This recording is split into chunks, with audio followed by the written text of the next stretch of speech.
So we're here for today's Breakfast Bite once again, and I'm very pleased to welcome Cara Macdonald from the Evangelical Alliance. Hi, Cara. Hi, Nathan. Great to speak to you again. How are you doing? Yeah, not too bad. Not too bad at all. It's just sitting in my kitchen at the moment, just looking at a little vase of daffodils up there. So they always kind of bring me a little bit of joy, cheer me up, and a little bit of hint of spring is on the way. That is a good hint of spring. I've seen a few snowdrops around, Yeah, just sort of poking through the frost yeah. a few mornings. They're trying. They're trying, they're getting there. They're trying to get there. So, yep, brighter days ahead. Yes, very true. Well, what have you got for us for today's Breakfast Bite then? Well, I have been thinking, this is something I kind of, it comes to my mind quite a lot, and I just sometimes think I'm in the wrong place. Am I where I want to be? There's lots of things I might have wanted to do with my life, and they're not really happening. And I just have the sense, am I in the right place? Am I where I want to be? And that's the kind of thing I'll be looking at here is it's all about where I want to be, but where does God want us? Can there ever be such a thing as us being in the wrong place? So I'm going to start in Psalm 37. And I actually just read from the King James Version. The steps of a good man are ordered by the Lord, and he delighteth in his way. Psalm 37:23. And yes, as I've said, I spend a lot of time pondering whether I'm in the right place. This sense is not only geographical, but it relates to my job, my parenting, my health, my relationships with others. Am I where I thought, hoped, dreamed, prayed I might be at this point of my life?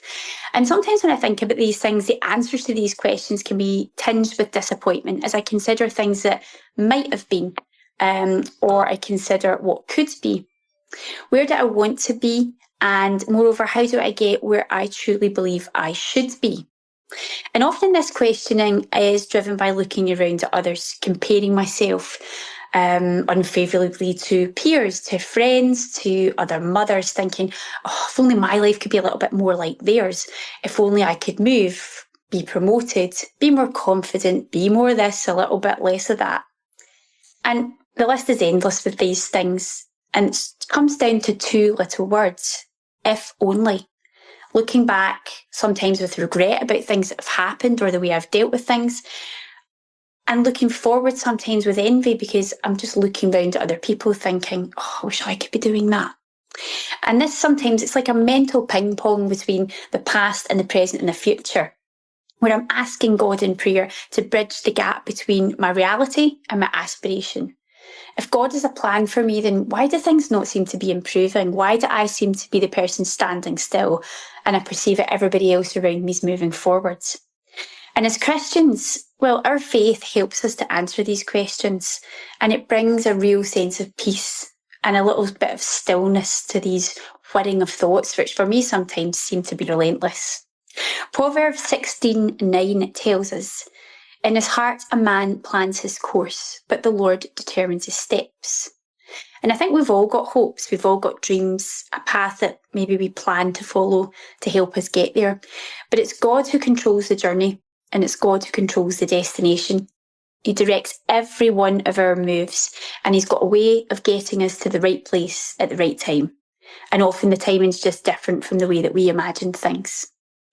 And in the stages of life where God does things differently than we would, then we have to trust him. He knows every hair in our head, every aspect of our heart, and he loves us so truly and deeply that his plan for us is a good one. So if you find yourself, like me, in a season of restlessness and discontent, just know that God hasn't misplaced you.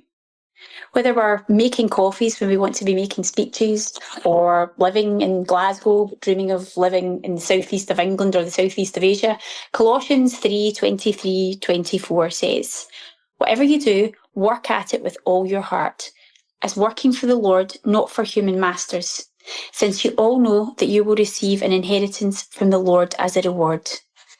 It is the Lord Christ that you are serving. So if we're discontented with our situation, if we're uninspired about the places and spaces we find ourselves in, and anxious about our position relative to others, then we're rejecting the authority that God has over us. Making our lives about ourselves and not about God means we're just really out there on our own. If we are loving and glorifying Him wherever we are, then we're exactly where we should be. God knows everything and we don't. We see the world from a much more limited perspective, but He sees it all. God's timing is perfect. He knows when you're going to land your dream job, when you're going to find your soulmate, and He keeps His promises to you, no matter how long those take. Everything He does is deliberate and intentional. He knows what He's doing, and if He's making you wait, He knows why He's making you wait. So if you're in a season of waiting, it's for your good and it's for His glory. Even if, like me, you think your timing is better, you just have to be assured that God's ways are best. So today I encourage everybody just to rest in the truth that you are exactly where God wants you to be. Well, thank you so much, Cara. It's a good thought for us, and I think each one of us is plagued by that question sometimes. If only, if only this, if only that, if only I had done this, or if only I could do that. And for a lot of us, I think that can cause quite a lot of insecurity, quite a lot of fear, like you say. Absolutely. Yeah, there's a great deal of confidence, a lot of peace in knowing that actually God does have a plan. And while our timing might seem better to us, our schedule might seem a lot more organized than God's. Absolutely. He can see a lot more than us. Yeah, because He sees everything that we don't see. He sees the big picture. He hears the conversations that we don't. He knows what's coming and we don't. And we don't have to know because He does. And all we have to do is trust and lean into that, however difficult. And it's not to say that it's not difficult and painful. There are so many longings that we all have, and it can be so difficult to understand why God doesn't do something. Why doesn't God change something? But yeah, He knows. He knows you. Nothing is an accident. Nothing is a mistake. Where you are right now is all part of a bigger plan for your life that God has, and it's the right place at the right time for you. And so that's been a massive challenge to me in my life to think about that, because I'm constantly looking too far ahead sometimes about things, and having that kind of itchiness to do something different, to change something. But I think it can be quite exhausting, and I would just encourage people to find peace in the fact that just being where you are and leaning into God's love and His promises will get you where you need and where you should be in the end. Very true. I mean, God does see things that we don't see, and oftentimes, I don't know about you, but when you tend to look back, you then realize, that makes sense now. Exactly. There's so many, at the time, there's so many doors that have closed for me. And at the time I thought, well, just why? And then it's only with the benefit of, looking back, you think, thank goodness that door closed, because something better was out there, or it transpired it wouldn't have been right for me. So, it's obvious that, God has a plan and that He is correct, but in the actual time and space that you're in, that can be really difficult to deal with and to understand with. So yeah, we've just sometimes got to just take the bigger view. Yeah, and it takes a bit of faith to just hold on, a bit of patience to hold on in that situation. Absolutely. Yeah. Well, thank you so much, Cara. Great to hear from you again. Hope you have a fantastic day. Thank you, Nathan. Great to speak to you. Take care. See you soon. Did you know Pure 24/7 Radio has a shop? Well, we do. You can buy merchandise while supporting the work that we do here.